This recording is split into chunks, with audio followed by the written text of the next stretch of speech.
अंत भला तो सब भला। रोली की शादी उसके माँ बाप एक आलसी लड़के से करा देते हैं।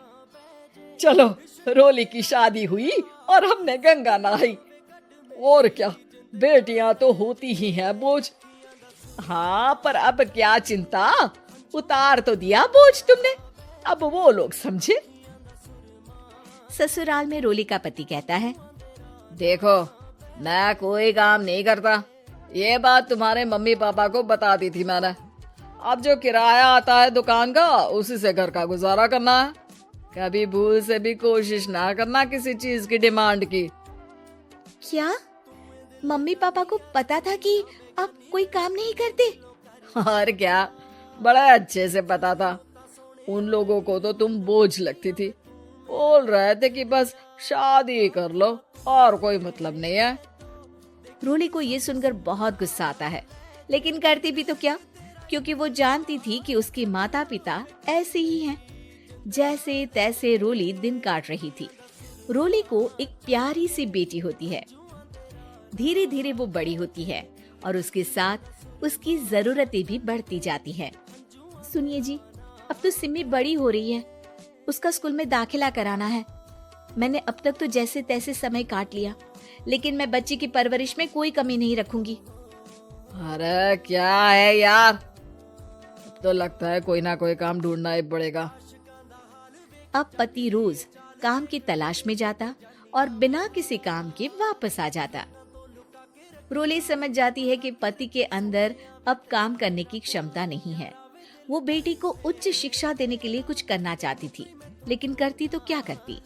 एक दिन रोली की सहेली कहती है, रोली, मेरी कोई औलाद नहीं है।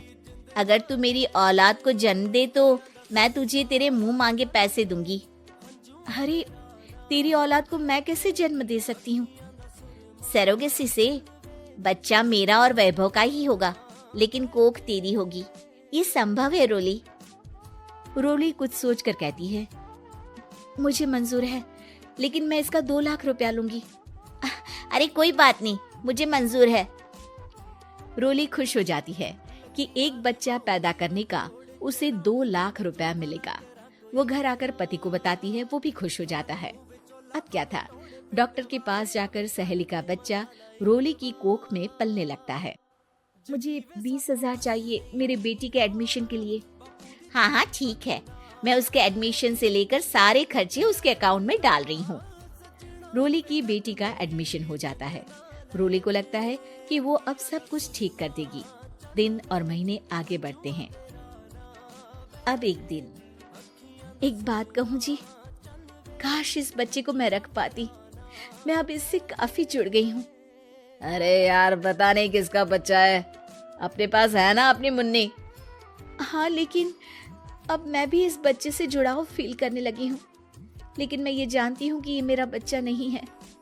दोनों की जिंदगी ठीक चल रही थी, लेकिन कहते ना कि सुख का पल ज्यादा लंबा नहीं होता। एक दिन रोली की सहेली का फोन आता है। रोली, मुझे अब ये बच्चा नहीं चाहिए, मैं अपने पति को छोड़ रही हूँ। अरे लेकिन मुझे पैसों की जरूरत है, बच्चा तुम्हारा है, मैं क्या करूंगी? सहेली बिना कुछ बोले फोन काट देती है, फोन स्विच ऑफ कर देती है। लेकिन रोली के जीवन का तूफान यहीं नहीं रुकता। रोली, मैं इतना भार नहीं उठा सकता। आज पढ़ाई का पैसा मांग रही हो, कल को शादी, कॉलेज और पता नहीं क्या क्या। मैं तुम्हें छोड़ रहा हूँ, अपनी बच्ची उठाओ और निकलो इस घर से। अरे पर मैं कर तो रही हूँ ना बच्चे के लिए काम, आप आराम से रहिए ना। क्या काम कर रही हो, देख रहा हूं मैं। ये छोटा शहर है, यहाँ लोगों को बात बनाते वक्त नहीं लगता। तो मैं क्या करूं? ज्यादा पढ़ी लिखी नहीं हूं, कैसे घर के खर्चे चलाऊं? और आप तो काम करना ही नहीं चाहते। हाँ, ना चाहता हूँ और ना ही करूंगा। रोली को पति की बात पर काफी गुस्सा आ जाता है।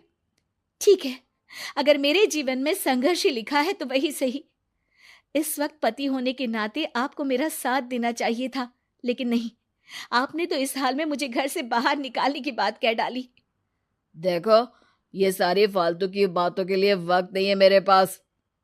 रोली, जिसकी कोख में किसी और का बच्चा था और साथ छोटी सी बेटी, पति का घर छोड़कर रास्ते पर आ जाती है। रोली के पास मायके के सिवा दूसरा कोई रास्ता नहीं होता। अरे रोली कैसी है? कितने दिनों के लिए आई है? हमेशा के लिए माँ। वो माँ को सारी बात बता देती है। ओए लड़की, इतनी हिम्मत का काम कर लिया। अरे ना ना, यहाँ कोई जगह नहीं है। तुम तो अपना बोरिया बिस्तर उठाओ और निकलो यहाँ से। रोली के पास अब मायके का रास्ता भी नहीं बचता। वो चुपचाप बच्ची को लेकर जा रही थी कि उसे दर्द होता है और वो डॉक्टर के पास चली जाती है और फिर वहां वो एक प्यारे से बेटे को जन्म देती है। कितना प्यारा है, कितने अभागे हैं इसके माँ बाप जो इसके पैदा होने पर भी नहीं है। तभी वहां डॉक्टर आ जाती है। रोली, बच्चे के पिता तुमसे मिलना चाहते हैं। आपका बहुत बहुत शुक्रिया। मैं इस बच्चे को पालूंगा, भले ही इसकी माँ ने इसे छोड़ दिया हो, पर मैं अपनी जिम्मेदारी निभाऊंगा। तो क्या आप मुझे इसके पैदा करने के लिए जिन पैसों की बात हुई थी वो भी देंगे?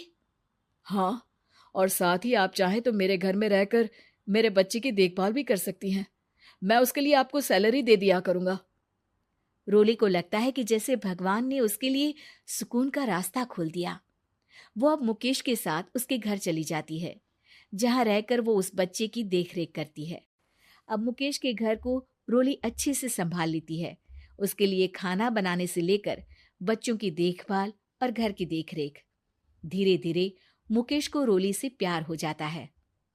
रोली, तुम्हारी बेटी और मेरा बेटा बिल्कुल भाई बहन की तरह साथ रहते हैं।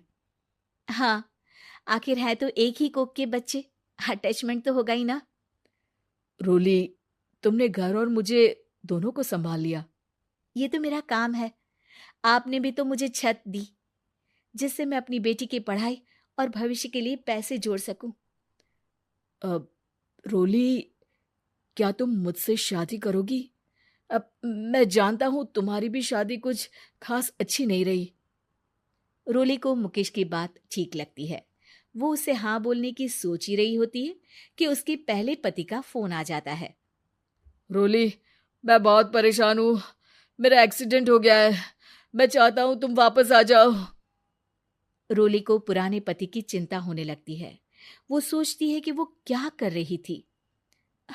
हाँ हाँ ठीक है, मैं आ रही हूँ। हाँ रोली, आ जाओ, लेकिन बच्ची को कहीं हॉस्टल में छोड़कर आना, क्योंकि मैं नहीं चाहता कि हम लोगों के बीच फिर से वो सारी बातें हो। रोली को समझ आ जाता है कि पति आज भी सुधरा नहीं है। वो पति के पास जाने से इनकार कर मुकेश को हाँ कर देती है।